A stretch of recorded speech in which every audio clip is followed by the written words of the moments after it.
We're all good. Perfect. Okay, welcome everybody to Understanding Anti-Racist and Anti-Colonial Approaches to Research with Doctors Diemer, Marchand, and Frisby. This webinar is hosted by APA Division 15 Race and Diversity Committee. And before we get started, we have a few quick announcements. If you're interested in viewing some of our additional sessions, we have a previous session recorded to and uploaded on YouTube. We will also be having a session on June 20th on sharing circles with Macy Bowman. And then a little information about the format today. Our format we'll have 1 hour for our presenters, and then we'll have about 30 minutes for questions at the end. If you have clarifying questions during the presentation, please feel free to just put those in the chat. And also for your bigger questions, feel free to put them in the chat, but we're gonna keep track of those and then we'll have a larger discussion at the end when the presenters have some more time to respond. So now I'm gonna hand things over to Dr. Chen to do the bios. We are so excited and thank you so much to the presenters for being here today. Yes, we have 3 excellent presenters for our session. We have Dr. Diemer, who is a professor of education and psychology at the University of Michigan. His scholarship focuses on how young people resist, challenge, and overcome racial, ethnic, socioeconomic, and other constraints in school, college, work, and civil or political institutions. And in particular, his research investigates how marginalized individuals cultivate critical consciousness and their motivation to participate in social or political action. Next, we have Dr. Marchand, who is an assistant professor of educational psychology at the University of Illinois, Urbana-Champaign. In her research scholarship, she uses multi-method approaches and applies an interdisciplinary lens to understand societal, contextual, and cultural factors that shape the academic experiences of students of color, with a particular emphasis on investigating how students and parents of color critically analyze school structure, how familialism and parent racial socialization impact adolescent academic experiences and well-being, as well as how scholars can use and develop rigorous methodological tools to address societal inequities. And then finally, we have Dr. Frisby, who is an assistant professor of research, measurement, and statistics in the Department of Educational Policy Studies at Georgia State University. His research has 2 primary aims.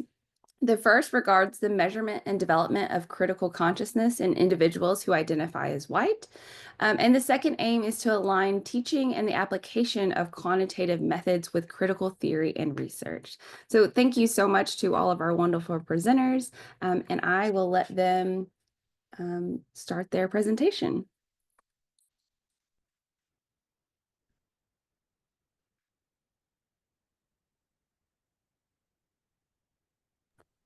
I started talking on mute, so it wouldn't be a webinar if that didn't happen. Thanks for that warm introduction and careful presentation. Appreciate it. I'm Matt Diemer. I'm just going to start our slide share, so bear with me. And can I just get some thumbs up to make sure you're also seeing that, please? Yes, Okay, but we thank you. see no, Matt. We see We see the notes. Yeah. yeah. So if you can maybe Mhm. switch from present, yeah.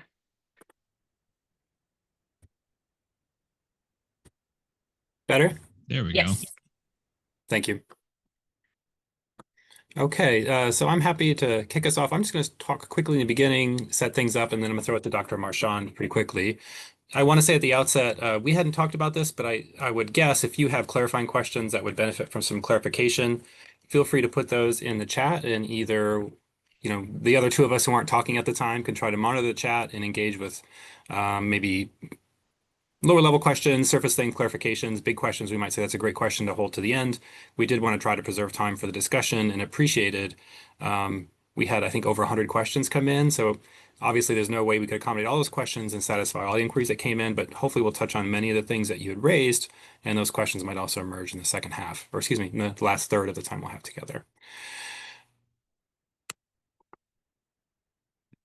We had this slide already here, but we've already introduced ourselves and had a nice warm introduction from everybody. So I think I'll just proceed to slide 3 and note that We're seeing also interest in these ideas come through within Division 15 or educational psychology in particular. There's a recent special issue in contemporary educational psychology that touches on and takes up some of the same ideas we're touching on today. So I encourage you to check that out if you have not already.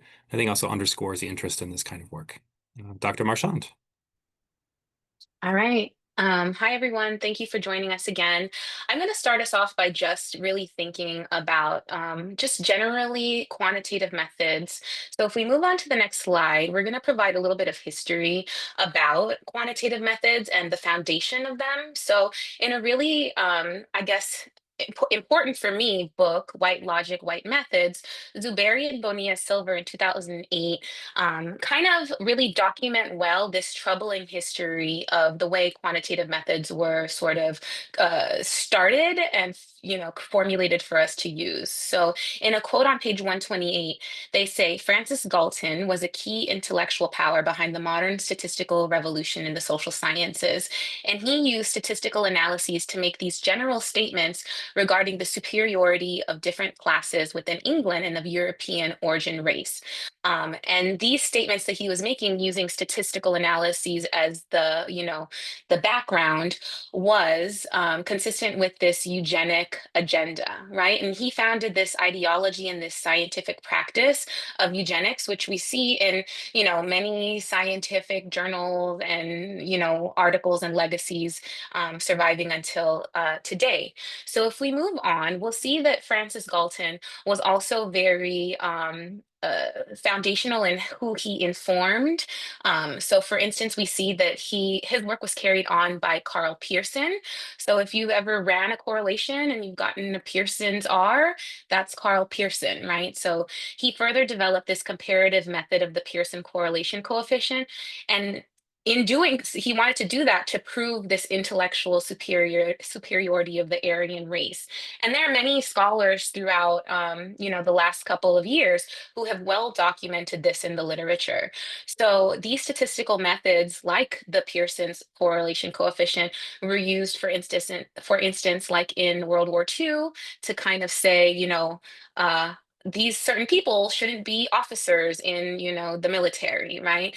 And then we saw even more recently in the mid 1990s, there was a book called The Bell Curve, and it was a sort of a modern day attempt at kind of establishing, right, trying to provide some type of proof, so to speak, to establish this white racial superiority. And they were really, resting on statistical and quantitative methods as the reasons that they were able to kind of make these claims, right?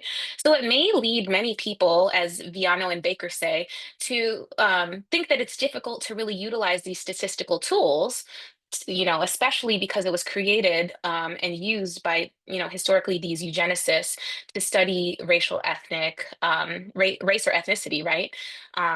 So many people are saying, like, can we even use quantitative methods to, advance social justice and equity if the history was really steeped in, these eugenicists and these racist claims, right? And we see other scholars who have, taken more of an anti-colonial, anti-racist, or anti-exploitative sort of view of these quantitative methods, right? So many people are making these critiques of methods in general.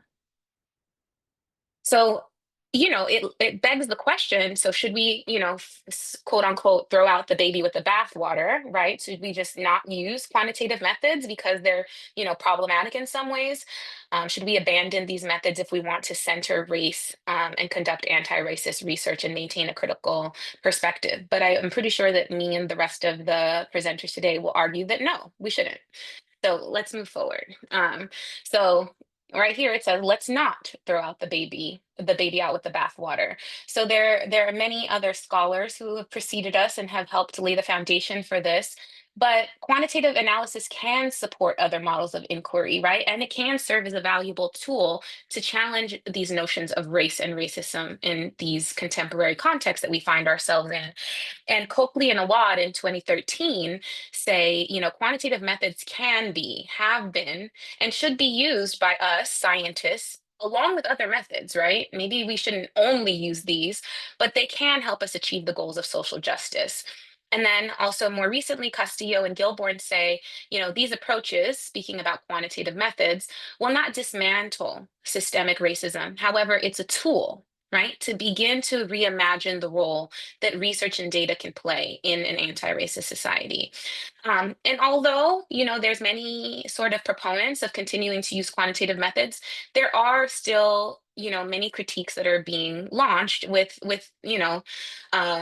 some reason behind it, right? So Gilborn also and Helms have said, it's really important that we are attuned to how we are measuring things like race, right? And noticing that, race is only really giving us a crude approximation of really how social dynamics really are at play, right? So when we see a variable and, I check the box Black, yes, I may identify as Black, but that doesn't really represent all of the sort of social experiences that, a person who identifies as such experiences, right? So we really should be thinking about race as a more multifaceted nature. So in this quote at the bottom, it says, the multifaceted nature of race and ethnicity suggests that when race is operationalized as a stable, homogeneous entity, right? So a categorical variable or a dummy variable, any statistical association that we find will typically offer little or no insight as to which elements are the key mechanisms in action, right? So things like fear of an outgroup, neighborhood effects, or all of these other sort of contextual and experiential things that are going on. And what we've noted and seen throughout the research is that our ideas of how we're thinking about these topics and theorizing about them really has sort of outpaced the way that methodologists are taking these up, right? So we're sort of playing catch up in our methods about how we are conceptualizing and theorizing race and racism and these sort of big concepts that many of us are taking up in our work. So if we move forward, we'll see that, quant crit has been a approach that has been rapidly developing. But what we see about that is it is using statistical data and social research by applying the insights from critical race theory. So you can see it at the top, but I put, quant crit and I capitalized the CRT and, made the I lowercase because quant crit really is very CRT focused. And it really pulls on these large tenets from critical race theory, as you see on the screen now. So it's really, aligning with the fact that, racism is central across the research process, that numbers are not neutral, right? That categories are not natural, right? These are socially constructed categories, and that data cannot speak for itself. And rather, it is the researcher and the ways that we interpret and write up, our discussion sections that really can, advance the ways in which we want our work to be taken up, and that it really prioritizes a social justice or equity orientation. And it can be as simple as, this example that we have at the bottom. So it could be a simple reframing, right? So think of this question: why are Black boys expelled from our schools at a higher rate than other boys? What we can do is we can sort of take that onus off of Black boys and instead kind of point to this more systemic issue, right? And re-ask that question another way. So, for example, why do schools expel a disproportionate number of Black boys rather than making it seem like it is the boys' fault, right? What is it that the schools are doing to this particular group of folks, right? So, Quant Crit is there and is, a very valid tool. But if we move on to the next slide, what we see is we are trying to sort of enunciate this crit quant perspective. And it's very similar, but in the sense it's not, it's a little bit more general. It's not paradigmatic with CRT. It's not, saying that you have to use critical race theory as your theoretical framework, but rather it's in solidarity and it invites us to use other critical theories, right? So we could use critical consciousness, we could use, Black feminist methodologies. So it is extending it, right? And it's really helping us understand that we can use educational research and it can offer critiques of a world and allow us to work to transform that, right? So in 2014, Stage and Wells kind of said that a quantitative criticalist right? If you want to use that term, it describes a researcher who uses quantitative methods to represent the educational processes and outcomes and allows it to sort of reveal inequities and to identify how these are perpetuated. Through systems. This term also includes researchers who question models, measures, and analytic practices in order to ensure equity when describing educational experiences. So it really goes back to, what are the questions that we're asking? How are we posing these questions? Rather than being really, really caught up on the specific methods that we're using. So for instance, work on critical consciousness, other sort of critical theories fits well with that within this, crit quant umbrella. So it urges us to use different methods to answer diverse critical questions, and with the recognition that these can make a powerful impact in educational policy and to realize these social justice aims. So what makes a theory, right, or social theory critical is its commitment to justice, right, for one's own group or for others. And that comes from Lopez et al. 2018. So if we move forward, in a recent paper that we got published in 2024, we sort of advanced these 5 guiding principles for crit quant work. And we have distilled here in this paper 5 guiding principles of foundation, goals, equivalence, subjectivity, and self-reflexivity. So we list them here, but I actually won't take too long on this slide because we're going to go through them one by one on the following slides. Okay, so if we go here, we'll see that our first guiding principle is foundation. And what we see here is that, we really want to make sure that those who are utilizing crit quant have a high level understanding of both that critical theory that they're using to guide their work. So, that could be, like I said, it could be CRT, it could be critical consciousness, but to also have a really good handle on the methodology as well. So that's what we mean by that guiding principle of foundation. So if we click again, we see the second principle as goals. And it's what are the goals of the work that you're doing? So it's important to, know the method in order to critique, deconstruct, and reformulate them. So on the next click, we'll see a quote here from a Hernandez article in 2018, where he talks about a designer, Alexander McQueen. And he says, Alexander McQueen learned the precision and skill in tailoring suits that later helped him deconstruct without losing structure or integrity of the garment. This approach of mastering the rules well enough to know how to break them stayed with me. So that's sort of what we're saying here is like, it's very important that we understand, the methods behind it. We understand the statistical analyses that we're conducting really, really well, so that when we, launch a critique about it, we are well informed about what we are critiquing, right? So mastery is sort of required in order to demolish the rules, but keep that tradition. We could click, I'm ready. All right, and then equivalence is saying, even though we might be, quantitative folks, or, maybe some of us use mixed methods, we really believe that numbers don't have more inherent truth or more inherent rigor. It really is about the goal of the work and the question that you're asking. So, this does not mean that critical race theorists should dispense with quantitative approaches, but rather, adopt a position of principled ambivalence. So neither rejecting numbers out of hand, nor falling into the trap of imagining that numeric data have any kind of enhanced status, value, or neutrality. And I think that that's what we see a lot in, society. Numbers seem to have more power. And what we're saying is we're like, no, maybe for some questions it does, but we're not putting ourselves on a pedestal and saying, qualitative methods aren't as rigorous or as important or necessary. So if we continue on, we see that the fourth principle is this acknowledgement of positionality or subjectivity, right? And this is adopted from what we see in a lot of qualitative work about, making sure that, and we'll get to this in the fifth principle as well, that we are really aware of our own positionality before doing this work. So what we have here in principle 4 is really saying subjectivity. We're saying that there is no objective truth. There is no objective something is better than the other, but rather that all that we do, this whole process of the research process, is political, right? There's no such thing as value-free or objective inquiry. Even the questions that we ask are informed about the ways that we view the world, right? Our own ideologies, our own sort of ways that we see, you know, the society and the world.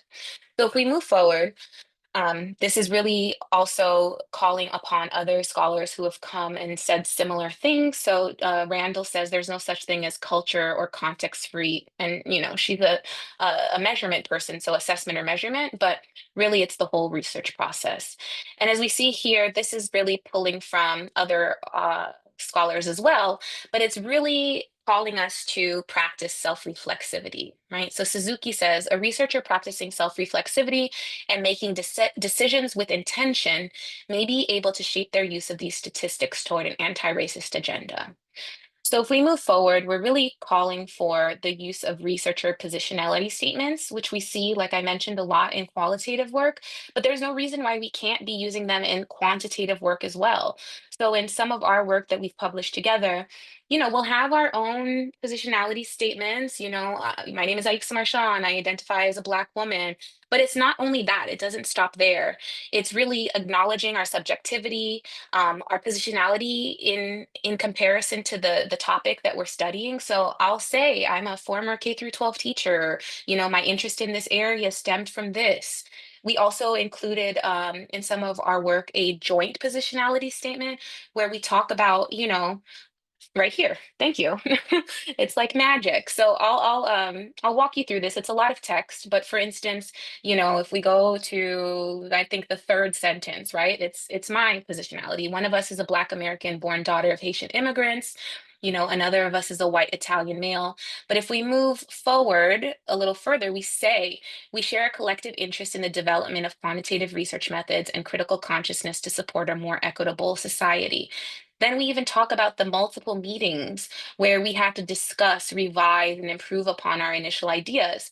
So it really is taking sort of a team and perspectives, different perspectives, and how we came to what we came to through conversations, through achieving consensus, through the discussions of our positionality. And we really think that this is something that could, benefit quantitative, work as well. So I'm going to go ahead and pass it on to, I believe it's Dr. Diemer. Yep, it's me. Thank you, Aixa, for kicking us off so strongly. Appreciate it. Also appreciate seeing some familiar faces here tuning in. So nice to see you all virtually. And one thing I wanted to say that I didn't think to say before is we're using a lot of specific quotes intentionally, like really with purpose in the slides. And the reason is not to be intellectually lazy. It's, I think, often harder work to put things directly. But because a lot of what we're saying is counter-hegemonic or is contested, we want to be really clear about our sources, and also thinking if you all want to take up these ideas and have specific ideas really clearly articulated, the specific quotes might help to illustrate that more than a kind of general citation and our expression of ideas. So that's the intentionality there. I'm going to pivot a little bit. We've kind of had a broad perspective that was this crit quant perspective, and Aixa did really well to articulate this guiding idea and some of the five principles that undergird it. And our intention now is to move into a specific analytic approach, mimic models. We're not trying to claim that mimic models are the only one. This is the only approach. Nothing else can do this. It's just one way to try to realize some of the goals of crit quant we had talked about from a measurement perspective, and one way to try to improve more precise and fair measures. And finally, the reason we sort of settled on mimics is we feel like they're underutilized and they have some affordances for minoritized populations. And they're, despite sounding complicated, they're relatively easy if you understand factor analyses. So for those reasons, we want to center this example, but it's not the only way to do this either. Okay. So I'm going to undermine my scientific credibility by putting a picture of a Piggly Wiggly grocery store here. And the reason is I wanted to start with a little bit more of a silly example or something a little bit more, pardon me, I'm getting a Zoom message. Want to have a kind of a silly example because we wanted to have something that was a little bit easier to digest, wasn't kind of eliciting emotions that come up sometimes when people start to talk about racism and measurement. So in this silly example, we're going to just kind of go to a grocery store, choose your local Price Chopper, Piggly Wiggly, Meijer, Star Market, and we're going to have this thought experiment that's a little bit contrived, but it hopefully illustrates the point we'd like to make. And in this thought experiment, you have 10 pounds of apples, you're omniscient, and the thing you choose to know with your omniscience is the weight of produce you have in your hand. For the sake of simplicity, we'll just say that you know you have 10 pounds, and when you put that 10 pounds on the scale reads 10 pounds consistently. And so it's also reliable in that if you keep putting the fruit on the scale, it'll keep reading 10 pounds consistently. So we also have internal consistency or reliability there. On the other hand, you have in your other hand, your left hand, 10 pounds of oranges, a different kind of fruit in the scale. And when you put the 10 pounds of fruit on the scale, again, you're omniscient, so you know the weight of the fruit, it reads as 7 pounds. This is probably confusing because you're omnisciently knowing it's 10 pounds. Why is it reading as 7? It's again reliable in that if you keep putting the oranges on the scale, it keeps reading 7 pounds. So something's not right here. We see that oranges are being measured differently than apples, and they're both fruits, so it should be that the scale should measure both things and yield the same measurement. To put this in like technical or psychometrics language, the scale here is exhibiting construct bias in how it measures oranges, right? So it's under measuring the weight of oranges. And, from a perspective of Janet Helms, who is a scholar I think hasn't gotten her just due, she talks about the idea of fairness instead of bias as a different kind of way of framing to put forward these ideas. And again, we're just kind of talking about the binary of orange versus apples here, and we're setting aside the complexities of what are the experiences and perspectives of being an apple and orange that might lead to differential weight. All those things are being set aside, and we're just focusing on a simple binary here for the sake of this illustration. The reason this matters is we often want to measure things, not just to measure them. We often don't want to know just like how much does something weigh, but we want to know, how that weight can predict something else. So we might often use the weight of the oranges to predict something else. For this silly contrived example, let's just say every pound of fruit yields 1 ounce of juice. So in this case, from a predictive perspective, we would predict that we would get 10 ounces of juice from the 10 pounds of apples, and we would predict that we would get 7 ounces of juice from the 10 pounds of oranges. So we also have an issue here in terms of predictive bias, or the scale not predicting correctly because it's not weighing correctly in the first place or measuring correctly in the first place. And this is a way of illustrating this concept that a previous student wrote to me in a homework commentary about when we get into issues of bias or things not functioning fairly, we're often thinking about this issue of construct irrelevant differences, right? So in this case, in this contrived example, the construct is weight, and being an apple or an orange should have nothing to do with the measurement that's yielded that, how many pounds of fruit are created, nor should 10 pounds of apples or oranges have anything to do with the prediction of how much juice we can extract from that, right? So we have two sets of problems here that we want to pay attention to. And here's another scholarly quote to illustrate that same idea. That's this kind of high-level approach, and I want to get into a specific way of illustrating this with mimic models. So keep that kind of fruit idea in mind for a moment, and we'll come back to the idea in a second. I'm just seeing a question in the chat, so give me just a moment. Okay. All right. So in this example, we've got what looks like on the right side of this a traditional factor analysis model. So if you will, just focus your attention just on the right side here, and I'll talk through this and illustrate what we've got going on here. So in this example, we've got a latent variable called tallness, and it's a real word in the dictionary. I had to look it up. We didn't want to use height because if height was both in the measures and in the latent variable, it got a little confusing. Essentially, tallness is just measuring how tall you are. And in this example, we've got 4 observed indicators. So the right side of this, if you're familiar with factor analysis, should just look like a confirmatory factor analysis in that we've got each item has 1 loading and only 1. And the values expressed here in bold text represent standardized factor loadings. And so those are expressed in the -1 to 1. The asterisk indicates these are statistically significant. Now, these are all artificially generated loadings and generated ideas, but hopefully the connection to factor analysis and plots you might have seen in latent variable modeling looks familiar to you. So on the right side here, we've just got a traditional CFA. We've got 1 latent variable, 4 indicators, someone's self-reported height, how much their height is measured by them in a tape measure, the wall chart at the doctor's office or an amusement park, and then the height that's generated from your iPhone or iPad measure app. So we made up factor loadings here. Okay.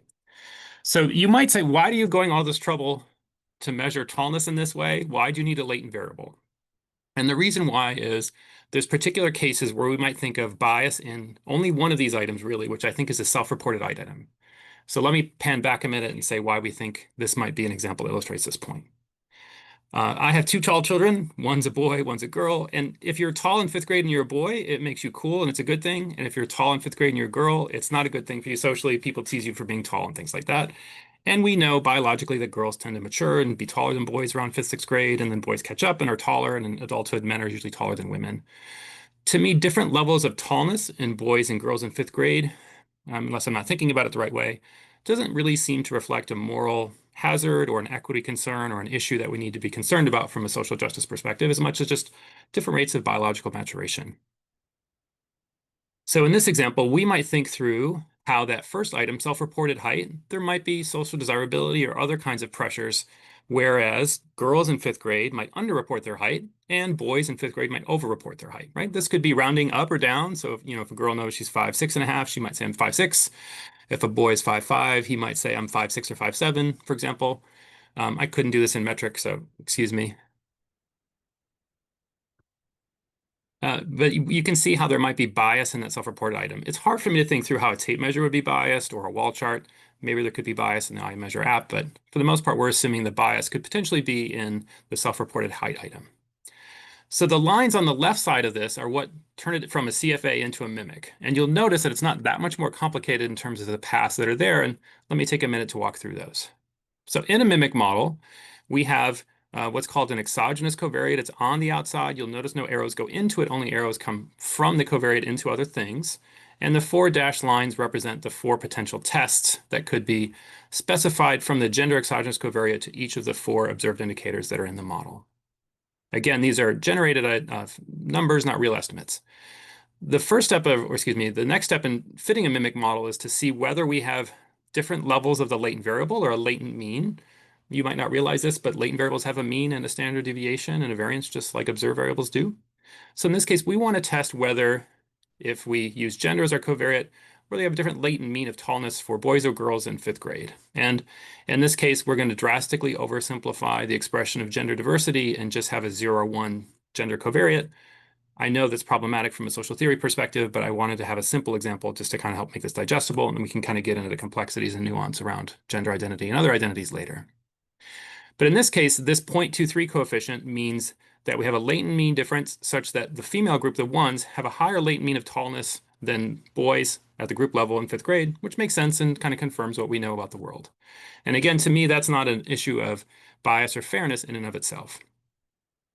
The other parameter I want to pay your attention to is, I'm going to highlight here, is negative 0.15, which is a way of saying that for the gender group covariate, where 1 is the category we look at, the 1 group, we'll see that the intercept or the item mean for self-reported height is lower than we think it should be.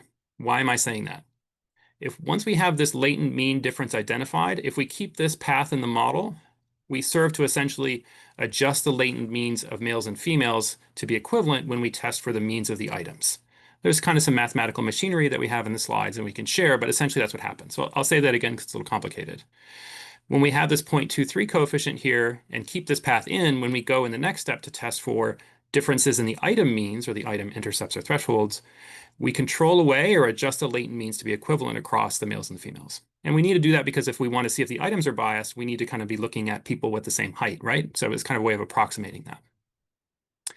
This negative 0.15 path means girls are underreporting their height and our boys are overreporting their height. We don't know how much of each is happening, such that the item mean for self-reported height is lower than it should be. And this is the degree to which this 0.15 times the factor loading is a way of quantifying how much bias or diff we're seeing in the item. The significant path here, or the asterisk, is a way of identifying DIF, or differential item functioning, which you might have heard more in the item response theory tradition. The mathematics and the parameterization is a little different because we're doing traditional linear regression as opposed to an ogive or logistic regression, but essentially the claim of diff is similar from a mimic model as you would get from an IRT specification. So this is a way of finding bias in items. And we wanted to start with this example because it's a little bit less, again, emotionally threatening for people if we get into issues of race and racism and intellectual ability. That can sometimes get in the way of people understanding the concept. So we wanted to layer and start small and then build our way up. Let me just click the chat. Oh, okay, looks like there's some conversation going in the chat, so I appreciate that. I'm going to keep going. Okay. So let's pivot from understanding this framework or basis of mimics to how we can think through this a little bit more, putting social theory, critical theory in conversation with the method. So I really want to reference again Janet Helms, who's recently retired, but she came up with this model called the Helms Individual Differences Model, or HID model. And the summary of this model is that, as we've discussed before, it's not really being an apple or an orange that matters, but that's often what we measure. We measure 0 or 1, black versus white, for example, but really it's more about, as a psychologist, Janet Helms points to the psychological factors associated with race ethnicity. That's what causes difference in test scores and what we need to be concerned about, not just race ethnicity, which, because it can't be manipulated, isn't really a variable. Janet Helms argues, and many people agree, that race is only a social construct, not a biological reality, but it has profound social implications. So some of those psychological factors could be things like stereotype threat, a perception or feeling like a test is biased against you or your group, different kinds of racial identity statuses. For men and women, you can see other things where stereotype threat might be invoked in terms of mechanical aptitude. And all this to say that we often, in mimic models and other approaches, look at a binary or control for something when we probably would be much better served digging into what we think are the causal mechanisms going on. And we're not yielding causal inferences, but trying to think through what those mechanisms might be, right? And so Helms argues that using race ethnicity as a membership, so a 0 or 1 white versus black covariate, is really only a rough proxy or a crude approximation of these psychological factors that we care about and we need to do more to pay attention to. And I'll just note that Dr. Helms has a long history of kind of finding construct-irrelevant variance in measures of what she calls CACs, or cognitive ability, knowledge, and skills tests, things like the SAT, ACT, GRE, and finding these consistent correlations between racial identity statuses and scores on these ability measures. So this is a way of kind of quantifying racial bias with statistics, or kind of taking a critical quantitative approach, even if Helms didn't use that framework in her work, to find that, for example, this negative 0.23 correlation between a black racial identity status and scores on a measure of intellectual ability. That's almost by definition construct irrelevant variance, right? If cognitive ability should have nothing to do with your racial group, but we're finding this consistent correlation, it's suggesting some problem either with the racial identity measure or the cognitive ability measure. I'm going to suggest it's probably more the cognitive ability measure, and a way to quantify and estimate the impact of racism in those particular measures or set of measures. So we want to pivot between having some critique, but also having some strategies or tools to provide to allow you to carry out these analyses. And in a few slides, I'll throw it to Dr. Frisby, and he'll go through the mimic models in a little bit more specificity. But I'll talk about them on a high level first and go through an illustration next. Helms points to pragmatic strategies for identifying or removing unfairness from individual test taker scores if construct-relevant variance is discovered. So she doesn't say mimic models, but that definition really calls for tools like measurement and variance testing or mimic models as a way to think through construct-irrelevant variance as group-based measurement error. So simpler version of this could be the scale is measuring oranges versus apples differently. That's group-based measurement error. The more real-world and problematic difference could be, are we measuring cognitive ability different for people who identify as white versus black, or Latinx versus Asian, and other kinds of racial ethnic categories? This is a way of assessing and estimating construct bias or unfairness in measurement. Okay. So on the one hand, mimic models give us some purchase or tool into doing this. But on the other hand, mimic models traditionally, in the example I showed you before, had gender as a 0 or 1 covariate. So in some ways, I realize I'm talking out of both sides of my mouth, and I'm doing that to try to help suggest to all of us how we might think about reforming quantitative methods to be closer to the social theory that we use to animate our methodology. So for example, in a mimic model, the traditional approach is for that exogenous covariate. So before I was showing that it was gender, a 0 or 1 on the outside. The tradition is to make that 0 or 1 because that's the tradition. But mathematically, when you get under the hood, to kind of go back to the crit quant point number 2 that Aixa was talking about before, and the Alexander McQueen example with goals, if you think about methods and really put critical theory at the forefront of that thinking, you can see how methods can be improved in new ways to better capture theory. Mathematically, there's nothing in a mimic that makes that exogenous covariate 0, 1 on the outside have to be categorical or dichotomous. It's just what we've always done. And I think until you start to get into that a little bit more, like Alexander McQueen, you see how put things are together and how you can reform them in new ways. And this is one of those things that we think can be done. So mimics both have a lot of advantages, but also some disadvantages or ways we could be better that we also want to think through or reify with everybody. Okay. In the interest of time, I'm going to go a little more quickly and go into an example to kind of help illustrate this with real data. And I'll first sort of set up why we fit this particular mimic model. The source is there on the bottom if you want to see the quote. And I'll just say that I'm using my own work here, not because I think we're going to be casting this mimic model in stone tablets and reading it in 100 years or even 10 years, as much as I know, from having done the analyses, why we chose to do certain things in a certain way, what went wrong, and all those kinds of things. So I think I'm much more able to be fluent from models if I've carried out those analyses. Okay. So in this case, if you look at the right side here, to start, it's kind of a traditional confirmatory factor analysis, or CFA. The latent variable here is the perceived inequality scale of the critical consciousness scale. These represent the factor loading standardized. This is generated in plus, so we can't add the asterisks and do some of the things we'd like to do. And this is the standard error. So these are all quite strong loadings. They're statistically significant. You'll see on the right side some shared error covariances among the items. But for the most part, the CFA part is working quite well. Our aim in this analysis, forgive me to digress for a minute, was I had been doing work on critical consciousness really since my dissertation, the early 2000s, and a critique I had gotten over time, which I thought was a fair point of critique, was critical reflection, or this component of critical consciousness that attributes social inequalities to be more about social structural factors, historical factors, as opposed to individualistic factors, seems to align more with the democratic or left-leaning ideology. And I think that's a fair point, and that kept coming up. And mimic models provided a way for me and other folks to kind of take that criticism on empirically, heads on, in a head-on way. So what we wanted to do in this work was to see, were measures of critical consciousness biased against people who identify either as liberal or conservative in this top box, or we also ran a model where we had Democrats versus Republicans. The results are almost the same if we use kind of political ideology versus political party identification. So I'll just focus on this one. Okay. So the part on the left that makes it a mimic is we have covariates, and I'll sort of paint myself with the same critique that we're just using 0 or 1 here. So in this case, we're comparing conservatives versus liberals are the ones. So we put the one group in the box. We had gender as a dichotomy here, so we had female versus male. We didn't have a large enough sample to look at heterogeneity among people of color, so we compared kids of color to white youth. And we also compared lower SES to high SES kids. Okay, so we dichotomized SES. The path that was the one that I wanted to spend the most time thinking through as the most important part one here was this path testing for were there latent mean differences in this perceived inequality component of critical consciousness for conservative versus liberal people. And you'll see here this path, this is the standard value, this is the standard error, just cleared the bar of being statistically significant, but it is significant, right? So if this is greater than 1.96, it's significant at 0.05, so we're at the value of 2 here, such that we now have a statistically significant difference, that we have a latent mean difference. Okay, but we also want to think through, if you go back to Cohen's t-shirt sizes, a small effect is about 0.1, a medium's effect is about 0.3, and a large effect is 0.5. So there are some mean differences here, but they're not really large ones, and they're not things that we should be super concerned about. You'll also find, for example, if you look at measures of executive functioning, large gender differences that are much larger in magnitude than this, and many kinds of measures, once you start to look, you can find different latent mean levels. Okay.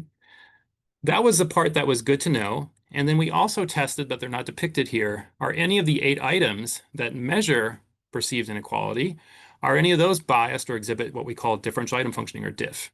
And the short version is we tested for all 8 of them. We did not find any evidence of the items being biased. So although we had a slight difference in that liberals had a higher latent mean than conservatives, and similarly in other analyses, the Democrats had a higher latent mean than Republicans, we didn't have any items that were biased, excuse me, no evidence of DIF or DIF. So honestly, this was probably the most nervous I've ever been to run a set of analyses, because I had spent 15 years building up critical consciousness as an area of inquiry that I cared about, and developing measures and doing some work on understanding its antecedents and consequences. So I felt like the whole enterprise could be undermined in some ways if, for example, we had lots of bias such that the items were heavily biased against against conservatives or against Republicans in particular. With this empirical evidence, it's only one study, but we kind of replicated this in some other ways too. We did not find any evidence that this measure was biased against a particular political group. So in that way, we kind of repurposed mimics to answer a compelling theoretical question that we think helped to rebut some of the understandable concerns people might have had about a particular area within this critical space. So that's one way. Just for the sake of illustration here, I'll say these other paths were tests of whether we had latent mean differences across these social identity categories. We also had some latent mean differences there, but we also did not have any evidence of the items being biased, either for or against lower or higher SES kids, kids of color versus white kids, and female identifying versus male identifying people. Okay, so I wanted to talk through what mimics are, how we can think about them, what the purpose is if they're animated by a critical perspective, and then have this example that's illustrating one way that we can use mimics to answer compelling questions or criticisms of different areas of inquiry. I'm now going to turn the floor to Dr. Frisby, who's going to talk through mimic models a little bit more. Great. Thank you, Matt. Thank you, Aixa. I have the joy of talking about some of the more technical details of Mimic, and I'm also cognizant of time. So if we're running low on time, please feel free to mute me, and we can we can proceed to the concluding slides.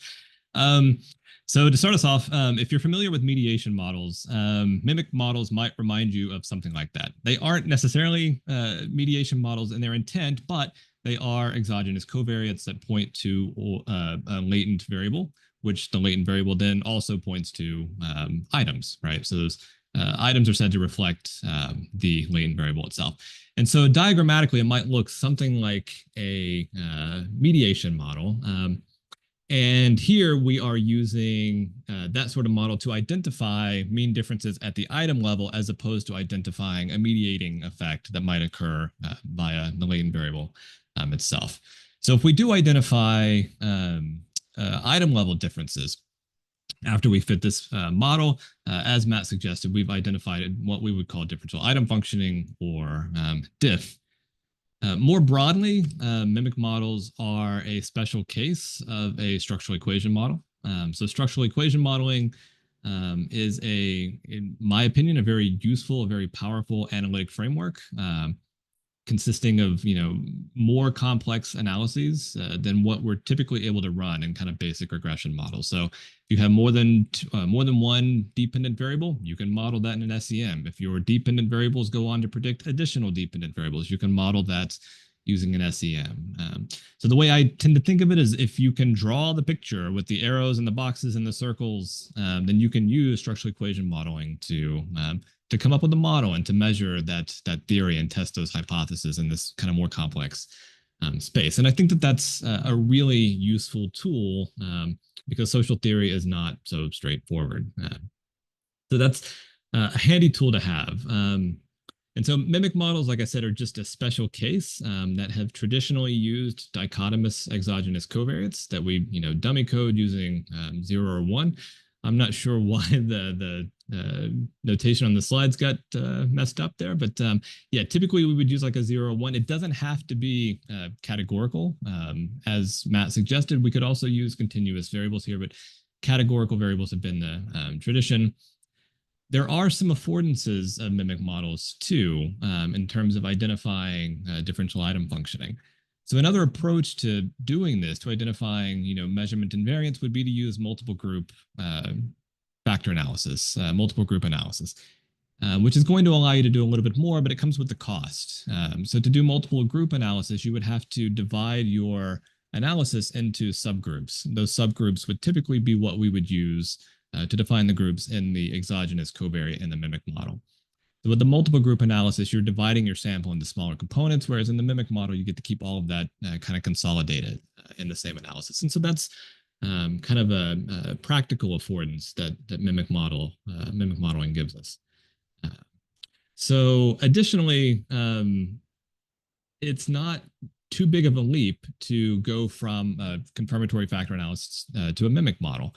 So whatever strategy that you're using for your confirmatory factor analysis, which we're taking for granted here in this discussion as kind of being already fit, but if you've fixed your latent variable variance to 1 and freely estimated your factor loadings, or if you fixed the first factor loading to 1 and freely estimated the variance of the latent variable, you can keep that strategy moving forward whenever you fit the mimic model. So there's not much, if anything, that really needs to change beyond just adding the additional covariates here. Next slide, please. All right, so what exactly then do mimic models establish? Well, we hinted at this just a moment ago when we talked about invariance. So we have three different kinds of invariance that we typically test for. Configural invariance, which is to assume that we have the same sort of items that correspond to the same latent variables across groups. We have metric invariance, which regards the relationship between the latent variable itself and the items that are said to reflect it. Mimic models assume we have configural invariance and assumes that we have metric invariance. So we're not really testing those with mimic models. So if we assume those, mimic models allow us to test the last piece, which is strong invariance, which is kind of an awkward name, or scalar invariance, which is really testing for mean differences across the intercepts of those items. So I use intercepts. It's the same term that you would hear in a regression model, right? So regression models have intercepts. The latent variable factor loading effectively serves as a regression coefficient if you were to write out the math of these measurement models. And so what we're looking for with mimic modeling is, do the intercepts of these regression coefficients vary by the groups? And so that's what we're testing with the mimic model, assuming that we have metric and scalar invariance, in addition to testing, whether or not we have equivalence of means on the latent variable itself. So a practical example of scalar invariance might be, taking a dichotomous group of men and women and assuming that they have equal levels of depression. And if they do, then they would also have equal self-reports or same amounts of binge eating if binge eating was an item that was reflective of depression. That would be scalar invariance. An example of scalar non-invariance would be that men and women have the same levels of depression, but perhaps men report binge eating 4 times per week when women report it twice per week. So we still have that difference at the item level, even after controlling or equalizing means at the latent level. So how do we fit a mimic model then? So again, the first step is going to be to fit a confirmatory factor analysis, or a CFA. We are taking for granted that this has already been done here and that we have a good fitting measurement model, which is what the CFA would give us. So once we have that, the next thing is going to be to add your exogenous covariate, again, whether it's dichotomous or continuous. And effectively, you want to regress that latent variable that you're measuring in the CFA, the measurement model, onto the exogenous covariate that you have. And then once you do that, you'll be at step 3, and you want to jot down whether you have significant mean differences and whether the model fits improves after adding this regression path between the latent variable and the exogenous covariate. Improved versus just the CFA, where you didn't have the exogenous covariates in the model. And from there, you're kind of at a fork. So you have 2 different ways that you can go from there. So one, you can do what a lot of analysts might suggest that you don't do, which is to look at what we would call modification indices. So modification indices are kind of this omniscient, mathematical algorithm that tells you your model can improve if you add, this specific relationship to your mimic model. It knows every path, and it knows which ones are going to be the most beneficial to your model. And more beneficial paths in your model, or more beneficial relationships in your model, are going to improve your overall model fit. So you can appeal to modification indices to find out if there are any strong cases for diff to improve your overall model quality. That's one option. The other option would be if you have strong theoretical reason to think that there might be a relationship between your exogenous covariate and a particular item that is thought to reflect the latent variable that you're trying to model here. So either one will be helpful. And so you can fit either of those, and once you've identified it, you would add that regression path between the item itself, and you would look at the statistical significance or lack thereof of the regression path between the item that you've identified, either through modification indices or theory, and the exogenous covariate. So you would check the statistical significance, you would test and jot down the overall model fit, how it changed from where we were at step 2, where we didn't have the diff path in the model. We're not going to be talking about like specific code here, but in M+, you would do this using on statements, and in Lavon, if you were using R, you would do this using tilde statements. That would be the regression line there. Next slide, please. All right, so this is kind of the starting point. This is effectively step one. So we are, in this case, fitting a confirmatory factor analysis. We are identifying a latent variable that we are coining as differential treatment. This is coming from the Maddox data set, where we have black and white students in the 11th grade, 782 students to be precise. And we have 5 items here that are going to reflect differential treatment on the basis of race. And so, for example, teachers may call on you less because of your race. You get disciplined more harshly because of your race. Teachers discourage you from taking classes because of your race. All of these are on a scale, a Likert scale between 1 and 5. So 1 being this never happens to me, 5 being this happens more than 6 times. Higher scores mean greater or more perceived differential treatment. So this would be the starting point. You can see that the relationship between the latent variable and the items themselves, we have the factor loadings here on the figure. And in the bottom right, we have fit statistics that would be associated with the confirmatory factor analysis. And without getting into all the weeds, these are fit statistics that are above the generally accepted threshold. So this indicates that we have a strong and good fitting measurement model to serve as the basis for our MIMIC model. Here we've jumped to step 2. So step 2 would be regressing specifically the differential treatment latent variable onto our black-white dichotomous variable to reflect whether the student responding was black or white. We have a significant relationship between the exogenous covariate and differential treatment with a value of 0.11. So this means that on average, black students here are coded as 1, white students are coded as 0. So this means that on average, black students have a latent mean of differential treatment that is 0.11 higher than white students, indicating that they are experiencing greater degrees of differential treatment there. So from there, we go and we regress specific items onto the exogenous covariate. And the leftmost one, the 46,330, you can see that there's a statistically significant path with a coefficient of 0.09. That variable says that, or that statistically significant path tells us that black students felt more frequently felt that teachers found them less smart because of their race. And that is a statistically significant result. Moreover, that's statistically significant even after controlling for the effect of differential treatments on that particular variable. So that shouldn't happen if differential treatment was not, if it was equally measuring differential treatment for black and white students. So this is additional variance in that item that's left over and being explained by the exogenous covariate. So this is effectively our evidence for differential item functioning on that variable. There's a mean difference that's left over that's being explained by our covariate.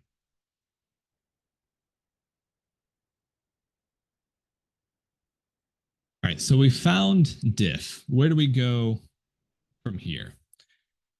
So recall that just because you find latent mean differences, that isn't necessarily problematic. In this case, we would expect, with the presence of racism in schools, we would expect black students to experience differential treatment in schools. And so that latent mean difference may, in and of itself, not indicate bias in the measurements of differential treatment. But the diff, the differential item functioning on the item, suggests that there is measurement bias for this latent variable.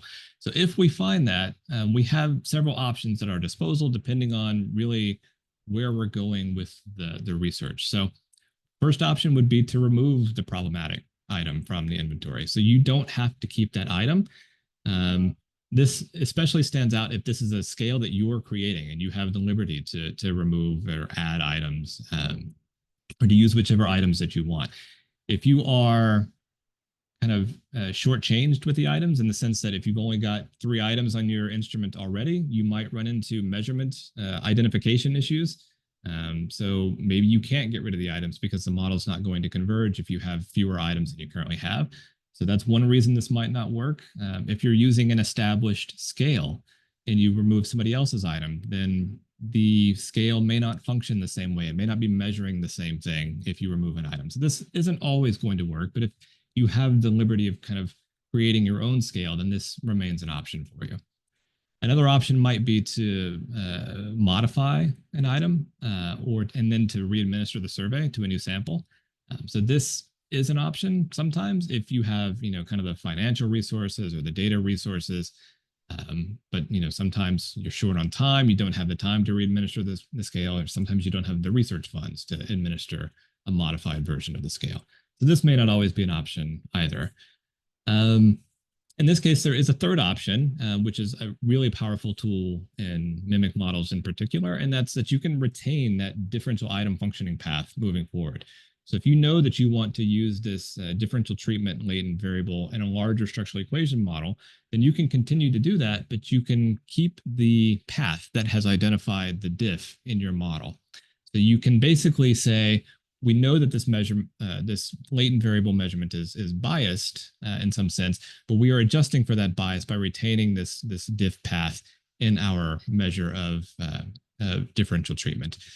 And so maybe that that should suffice for you to kind of use this latent variable in a larger scale, or perhaps in the remainder of your research. It could also signal like this is something you need to come back to later if you want to then revise the instrument, perhaps in a re-administration of the survey, and that you couldn't do right now. So to recap, so mimic models sound intimidating, but as I hope we've shown, they're not too complicated to really estimate and interpret. They're really just kind of a minor additional step or two beyond just fitting the confirmatory factor analysis. They are an efficient strategy to look for latent mean differences or differential item functionings, to identify bias or differences across groups. They are more precise than ANOVAs because we are using latent variables here to kind of parcel out the measurement error. They have the affordances of working with smaller sample sizes, so we're not subdividing our sample into smaller and smaller groups, which we would have to do if we were using multiple group factor analysis. The steps, again, get a good fitting measurement model through CFA, regress your latent variables onto an exogenous covariate, then use modification indices or theory to identify specific diff paths that you want to test or accommodate.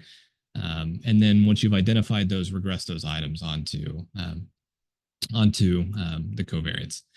And again, like we said before, if you do identify diff, you can keep those paths and move forward in the structural equation models that you use.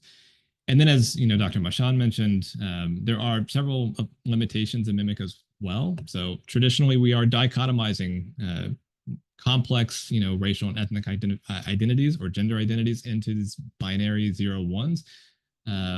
Which really don't capture the heterogeneity that we know exists in these kind of categories.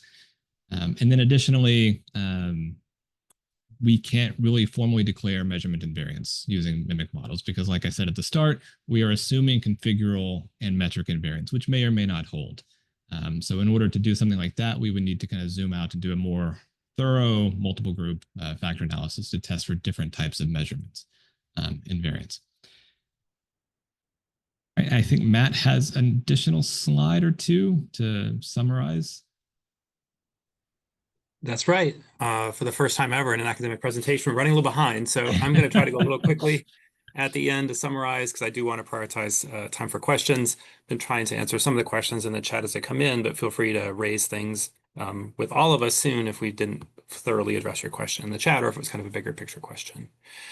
I'll try to go through quickly and just hit some high points. The first of which is we want to think through and informed and inspired by things like Helm's individual differences model, that our traditional modal practice in quantitative research of just looking at 0 or 1 or 1, 2, 3, 4, 5 or a series of dummies is a pretty coarse way of conceptualizing and measuring race ethnicity as well as racism and ethnic discrimination and oppression, and that our quantitative methods often really lag behind where our social theory is. And one of the overarching points we're trying to articulate today is just to think through how can we do better? How can we make our methodologies more thoughtful and more closely aligned to the theories that are guiding them and putting those two things together? We also want to articulate as a high-level point that mimic models are not the only approach within quantitative methods or crit quant to do better in terms of quantitative methodology, but we feel like they have some affordances or advantages that make them particularly important for crit quant work. In that, for example, CRT, I've done a lot of work using CRT in quant crit. It's not as, for example, useful if you want to look at gender, for example, really specifically and carefully. I've got some ongoing work with some colleagues about gender expansiveness, gender diversity in children, and using CRT doesn't line itself up so much with that kind of theory, that experience, that social identity, as other theories do. And crit quant is a little more capacious and has capacity to have other theories animating your work. So not to pit one theory against some other as much as just to say they have some advantages that we want to leverage depending on your research question. Okay. One way we can think about doing better with mimics and using these models is instead of just using a 0 or 1, trying to think through a continuous variable. So you could use the continuous measure of, for example, if you're using the multi-inventory black identity, you could use scores on private regard or the nationalist profile, or you create a split dichotomy if you had to use a 0 or 1 covariate in order to kind of really measure the mechanism that you care about instead of just the racial category, right? Think much more about the mechanism and have your measurement, have your quantitative methods align with the mechanism more closely. To try to wrap up, I've kind of said that quite clearly, so I'm not going to say that again, but I do want to emphasize something that this is one of those, like, I was X days old when I learned this, things like I didn't realize when you're just controlling for something, you're only controlling for its operative effect at the mean level. So the reason this matters is if you're controlling for race, and a lot of people control for race, think they're controlling for racism, those are different things. You're only controlling for how race operates at the mean level. And so you're really losing a lot of nuance, heterogeneity, importance that really can be grasped. And so instead of just controlling for something, we're really encouraging you all in the field to think more carefully about what you're trying to measure, what you're trying to do, and again, have your methods line up more clearly with your operative theory or theories. Let me go to the last slide. I also want to kind of revisit this point of equivalence that we talked about between qual and quant, that the three of us really see value in doing some work qualitatively and doing work quantitatively or mixed methods. But we also want to acknowledge that much of the world sees quantitative methodology as more rigorous. And there's a way you can be heard. And this is an argument William Julius Wilson made and other people have made. Du Bois made it 100 years ago. Jennifer Randall's making it now. There's a way that if you make your claims in technical language, you're heard in a different way, right? So if you say this test is unfair, it's a very different phrase. It's heard in a different way than, hey, let's look at our IRT model and let's look at the distribution of theta and look how our A parameters and B parameters differ across groups, and we have evidence of diff here. Some people aren't swayed by an equity argument, but if you can frame your equity argument in the language of power, you have different ways of having your work heard differently by funders, policymakers, journals, and trying to make the world a better place by doing the work that you do. So we think there's a reason for using quant methods and understanding them, while also being really careful and mindful of their problematic histories to accomplish those goals. And also, we're hoping that with understanding new methods, new research questions open up for you in EdSci or in other fields. For example, we showed the one slide before that talked through how a mimic modeling strategy helped me in particular and us kind of rebut criticisms of that construct or the area of study that we thought were fair.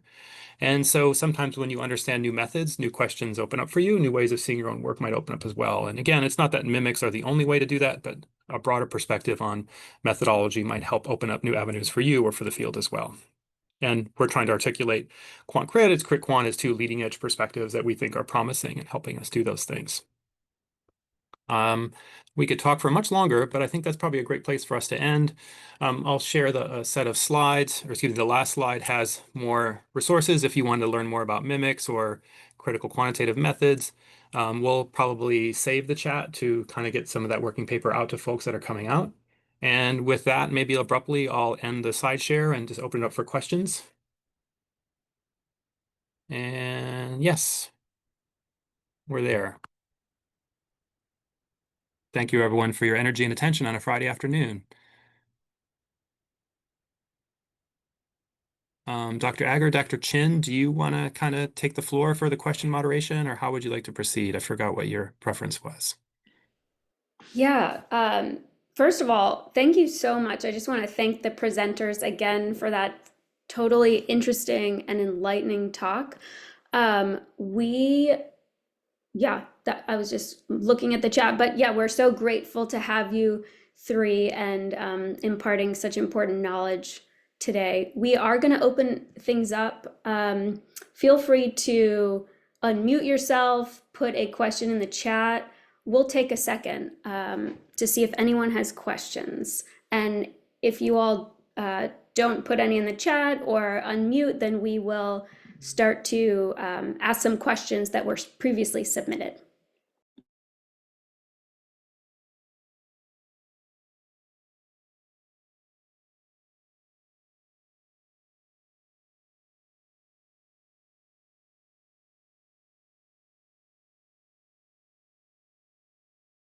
We have one in the chat. Aldo asks, do you feel mimic models can accept intersectional approaches? And if so, do you have some suggestions on how? Michael, that felt like a Michael question to me, and then I saw you smile. Do you mind taking I that don't one know first if it's a try? Michael question or not. This is one that I frankly don't know the answer to, but I spend a lot of time thinking about it. I don't know that. The short answer is I don't know. I'm not sure that quantitative intersectionality and quantitative approaches, I think, have a difficult overlap because for me, as I understand it, at the heart of intersectionality theory, like this, it feels like it reduces to unique experience, almost like a sample size of one, which doesn't lend itself well to quantitative research more broadly. I do know that there has been some research trying to do to model intersectionality using statistics, whether that's through interactions, which I think has been kind of abandoned, or through techniques such as latent profile analysis, which could, in theory, align with mimic modeling. But I think that there are kind of bigger, more kind of methodological and philosophical questions about what the nature of intersectionality theory tells us, and does this truly reduce to an individual experience? Because if it does, I think quantitative methods, no matter what the method's going to be, is going to have a difficult time faithfully implementing intersectional research. That's kind of where I'm at with it. Yeah, I can add in a little bit as well. This whole presentation is really kind of making us think about measurement, right? And I think that the way that we measure intersectionality needs to be also, thought through. So I know that Gioni Lewis and Helen Neville have like the gendered racial microaggression scale, right? So it's really pushing us to think through how, intersectional experiences differ, right? And I have seen a lot more research that is particularly, designing items that get at those intersectional experiences. So I think that we, not just through mimics, but we really need to be thinking about the sort of measurement enterprise as a whole.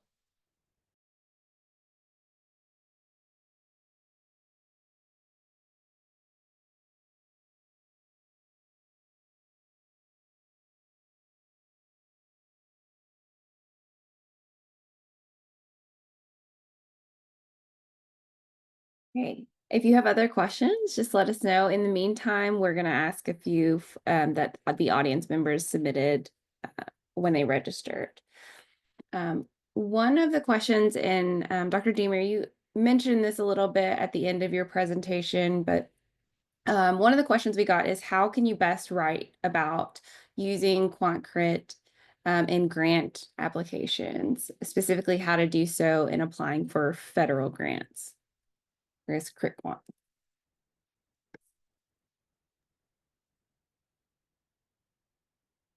We're smiling because I think we'll all feel unsure of how to proceed. I might answer this question differently 6 months ago than 6 months from now than I might right now as well.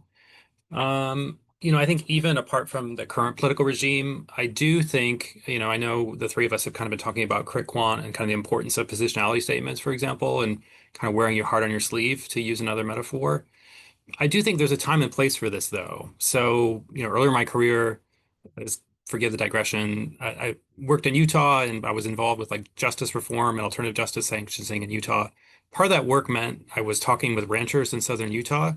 And so if I had kind of come in and talked about my positionality, I might have been coming from Mars to talk to this rancher in southern Utah. So I think there's kind of times and places where you want to be very outward facing about this work, and times where you're maybe not being as explicit about those things in order to help yourself be heard by different audiences and constituencies, right? And so I think it could also be the ranchers could have said stuff that I couldn't have understood as well. So we tried to meet in the middle in some way. I think there's a way you want to think about this. Maybe now is not the time to be putting these kinds of ideas into a federal grant application because, as I understand it, federal grant applications are being flagged for things like the phrase plant diversity. So if plant diversity is getting flagged, then I think there might be other times that you want to think through who am I submitting my work to? maybe you feel like federal agencies are not the place to fund your work right now, and foundations, community foundations are the place to support your work who are expressing values that are consistent with a crit quant perspective. I'll also say that that's in some ways not a new challenge, right? So if you talked really explicitly about racism in federal grant applications 20 years ago, that was also a way that you were immediately disqualified, and the world has changed a little bit, that was been more taken up and understood and resonant than it was 20 years ago, for example, or even 10. So things change, things go in cycles. I think some of what we're seeing now is old wine in new bottles, and some of it's, much stronger wine at the same time. But I think these are problems that people have wrestled with over time as well.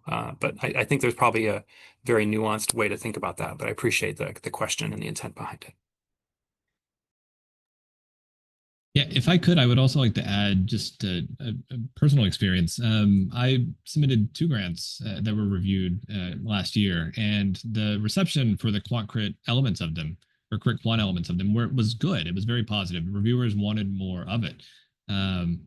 Unfortunately, we couldn't include it in the revisions that we just submitted due to the current political landscape. So I think that there is just kind of a difference between the politics versus the favorability of the content itself.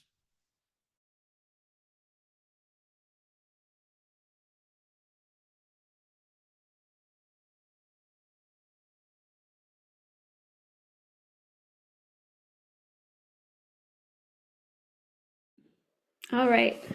Here's another question we received that I also am really curious about. Can you all tell us about how you came to this work in particular?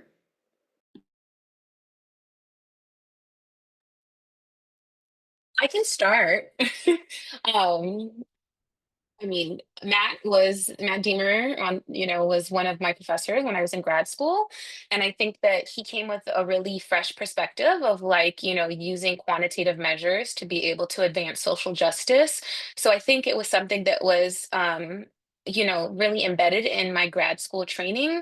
And I think because statistics seem scary to many people, I never imagined that this would be the path that I would go move forward with. So I see the power in using, these sorts of methods to advance social justice and being able to speak to different audiences who, respect quant measures more. So I really, latched onto that early on in grad school. And, with that, my dissertation work and some of my early work was creating a measure for Black parents and their understanding of educational inequity, right? So I think that being able to really understand measurement opens up a whole new sort of doorway, because I think that if you can have sound measurement and feel confident in the data that you're collecting, then the inferences and sort of the next steps that you pose can be heard differently.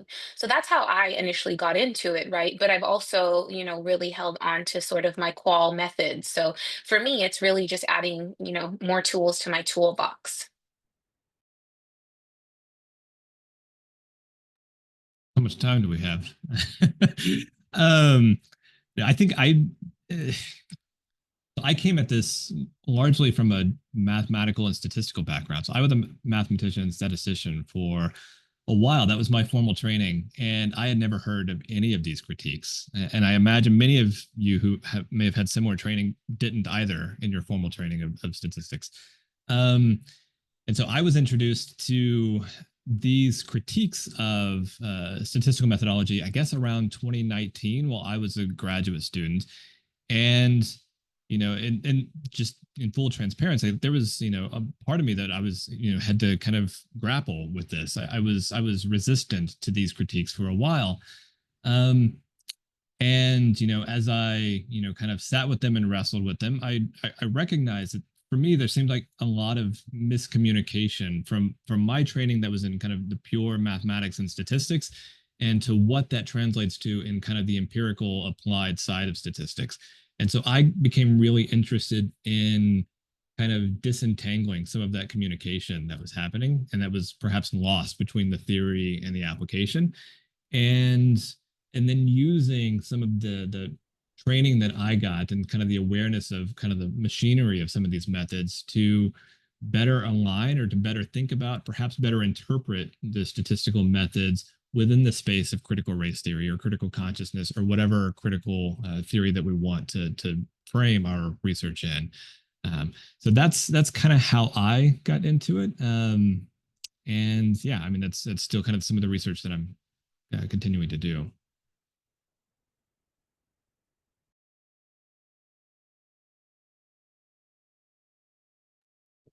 Thank you. I was debating whether to tell my origin story too. I can try quickly. Um, so for me, this really started in graduate school that I was having this experience of uh, spending time in the Boston Public Schools, doing these interventions with mostly Black and brown kids living under near poverty, reading a lot of like Freire, Martine Barreau, Jenna Helms, like critical scholars, and then really seeing the young people I was working with saying stuff that really contradicted what the literature was saying at the time. This is early 2000s at the time. The Ogboo's paradigm of involuntary minorities was really what carried the day. And I was really seeing a lot of complexity and nuance and heterogeneity with the young people I was spending time with that was really contradicting that theory. I was also trained in psychology, and up to that point in my career, I had been like exclusively qualitative. I say that as a compliment, not as a critique. And I also felt like, okay, I know how psychology operates. If I try to say young people have critical consciousness, they respond to inequality in different ways. Some people are engaged with school and highly critical. And I did that in a qualitative way. I know psychologists would say you were picking your quotes or you were really steering your interviews in a particular way, or like all the BS stuff that people say about qualitative research. I had experience as a qualitative researcher. So I said, I'm going to set out to do this quantitatively because I know that people aren't going to like what I'm going to say. So they can find a different thing to not like it besides the methods. And then over time, that's sort of been generative to me in terms of trying to think through how do I put critical perspectives and conversation with methods so that I think you just get heard in a different way and your work can be heard in a different way. And it's not that everything has to be studied quantitatively or quantitatively is the one true way, but there are some advantages in terms of the doors it opens, but also some disadvantages in terms of losing nuance and heterogeneity and precision that and subtlety that I think are really great for qualitative or mixed methods. Thanks for the question. Thank you so much. Oh, go ahead. Oh, I had one question from our audience. So we talked a lot about application of crit quant to like measurement issues. But what other areas of research, data analysis, statistics, or methodologies could benefit from the application of crit? And do any of those like particularly stand out for you?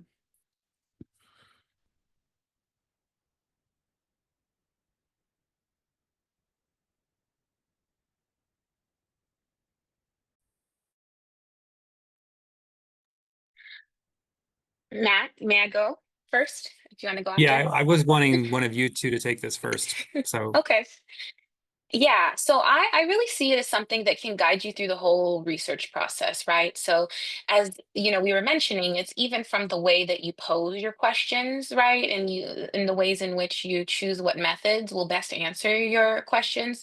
So I really see it as something that you can look to throughout the whole process. And even when you're, writing your results and disseminating them to audiences, it's really how are you framing it? How are you using the, your chosen framework to best explain and sort of what implications are you leaving with your audience? I think that that's something that really was ingrained in me during my training was, you have the power to tell the story and, the ways in which you want the results and the findings to be taken up and what sort of conclusions you want to be drawn. And I think that, Crit Quant can really, those five principles that we laid out, we can return to them throughout the process to help us make sure that we are kind of aligning ourselves with a more social justice perspective and really advancing those aims. So I see it as especially important is in the measurement, right? Because we want to make sure that the ways that we are measuring things are sound and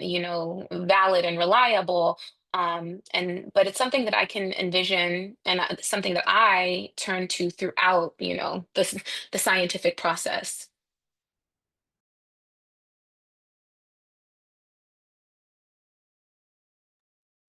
Yeah, I would echo all the things that Aixa said as well.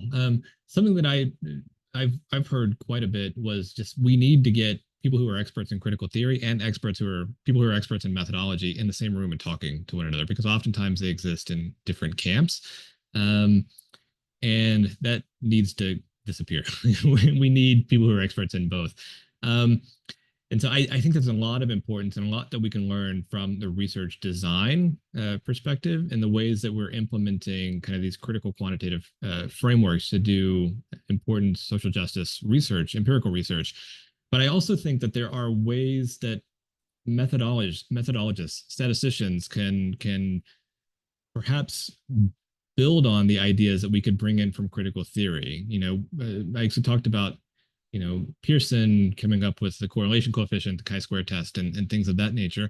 I often wonder what statistics would look like if it wasn't intent to prove group differences. What sort of statistics might we have come up with otherwise? Obviously, I don't know the answers to that, but I suspect that we might be able to arrive at a different set of statistics or a different methodological approach that could build on new statistics, say. And so I think that could be a space to explore in the ways in which kind of the mathematics and the theoretical statistics side could learn from the critical social theories that we're using.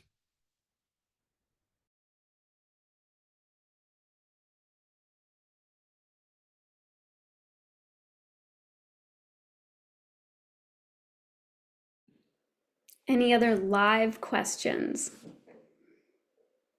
Maybe you could leave us with some advice for graduate students who are interested in doing this work with Crit Quant. What would you tell your younger selves, or any advice you could give to graduate students?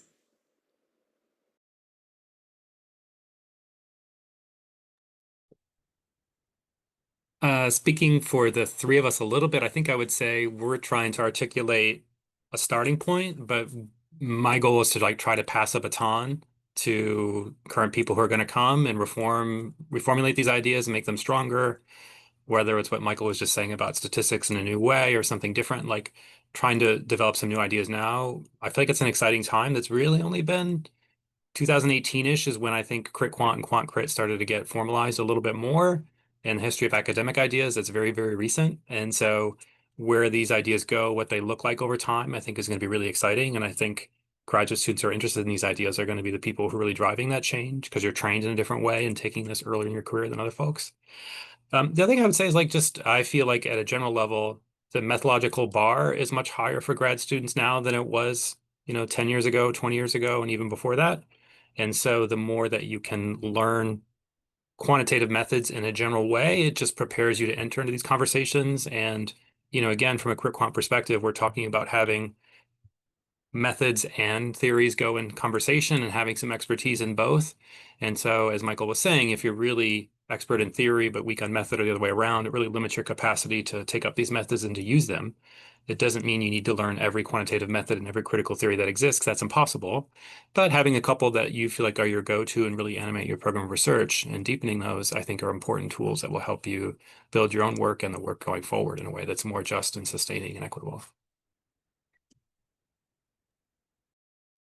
I could hop in next. I echo everything that Matt said, but I think that, in this current moment, we talked about, federal funding and, there's attacks on CRT and DEI, left and right. And something that really resonated with me. So I'm just going to pass on advice that was given to me from Jackie Matisse, who's a dean for the School of Arts and Sciences at Rutgers. He said, don't let this be what deters you from doing the work that you want to do. She was like, this anti, CRT, anti DI is just the new name for what used to be, the civil rights movement, or, so it really is just a different name for a similar attack on the work that is very important and the work that, we should all continue doing. So, she kind of assured us that we should just keep on doing what we're doing and maybe use different names for it, but the work that we're doing is so necessary. So that's what I would say to grad students of it's even more important because there wouldn't be a tax on something if it weren't powerful. Yeah, no, I agree with all of that. I would circle back to the Hernandez quote that Aixa gave us, which would be to learn the rules well enough to break them. I think that that's really important. People are going to want to critique your work from one angle or another. Don't give them an opening to do that, to the best that you can. Another thing, this is not always practical advice, but I think it's helpful advice from a critical quantitative perspective, is to use primary data if you can, because if you're using secondary data sources, you are often at the mercy of whatever decisions the people who designed the study made. So to the extent that you can control that, I think it's a good thing to do. I think that quote is an excellent place to end. Oh, Matt, did you have another point? No, that was Okay. great what both of them said. Thank you all so much. We really appreciate it. Please look out for our upcoming talk June 20th. Thank you so much again. I hope everyone has a great weekend.